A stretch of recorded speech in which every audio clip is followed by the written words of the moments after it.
13ನೇ ತಾರೀಕಿಂದ 15ನೇ ತಾರೀಕುವರೆಗೂ ಸ್ನೇಹಮಯ ಕೃಷ್ಣ ಅವರಿಗೆ ಮತ್ತು ಅವ್ರ ಮಗನಿಗೆ ಕಾಲ್ ಮಾಡಿದ್ರೆ ತುಂಬ ಸತಿ ಅಂತ ಹೇಳಿ ನಾನು ನಿಜವಾಗ್ಲೂ ಸರ್ ಯಾವತ್ತೂ ಅದನ್ನು ಕಾಲ್ ಮಾಡಿಲ್ಲ. ಬೇಕಾದ್ರೆ ಕಾಲ್ ಲಿಸ್ಟ್ನ ತೆಗೆಸಿ ನೋಡಿ ಸರ್, ನಿಜವಾಗ್ಲೂ ಅದು ನನಗೆ ಬೇಜಾರಾಯಿತು.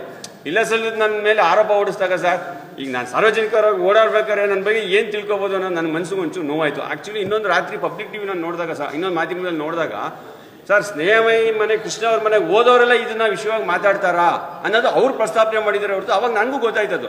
ಇದ್ರ ಬಗ್ಗೆ ನಾನು ಮಾತಾಡ್ಬೋದು ಅನ್ನೋದು ನನಗೆ ಮನಸ್ಸಿಗೆ ಗೊತ್ತು. ಕ್ಲಿಪ್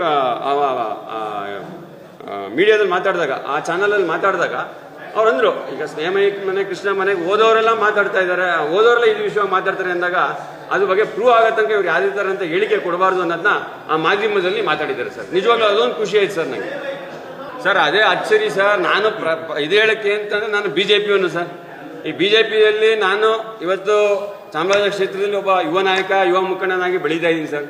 ಇದ್ರ ಪರವಾಗಿ ಯಾರ್ಯಾರು ಏನೇನು ಹೇಳಿರ್ಬೋದು, ಏನು ಕತೆ ಅನ್ನೋದು ನನಗೆ ಗೊತ್ತಿಲ್ಲ ಸರ್, ಏನು ಅನ್ನೋದು ಗೊತ್ತಿಲ್ಲ ಸರ್. ಆ ಥರ ಯಾವ ಥರ ಷಡ್ಯಂತ್ರ ಮಾಡಿದಾರ ಅಥವಾ ನನ್ನ ಹಿತಶತ್ರುಗಳು ಯಾರು ಏನಾರ ಹೇಳಿರ್ಬೋದಾ, ಏನು ಕತೆ ಅನ್ನೋದು ಇವತ್ತಿಗೂ ನನಗೆ ಮಾಹಿತಿ ಇಲ್ಲ. ಆ ವಿಷಯವಾಗಿ ನಿಜವಾಗ್ಲೂ ಸ್ನೇಹಮಯಿ ಕೃಷ್ಣ ಅವರು ಹೇಳಿದ್ರೆ ನನಗೆ ಒಂಚೂರು ಮನಸ್ಸಿಗೆ ನೋವು ಉಂಟು.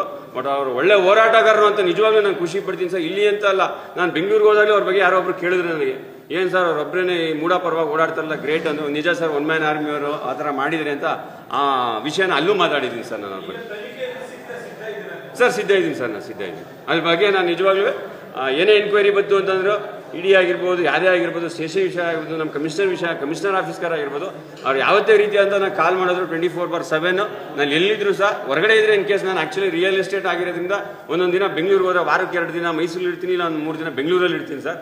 ಇಲ್ಲಿ ಆದಾಗ ಮಾತ್ರ ಒಂದಿನ ನಾಳೆ ಬರ್ತೀನಿ ಸರ್ ಅಂತ ಹೇಳ್ಬೋದು ಅಷ್ಟೇ ಹೊರತು, ಇಲ್ಲಾಂದ್ರೆ ಮೈಸೂರಲ್ಲಿ ಇದ್ರೆ ನಿಜವಾಗ್ಲೂ ನಾನು ಬಂದೇ ಬರ್ತೀನಿ ಸರ್.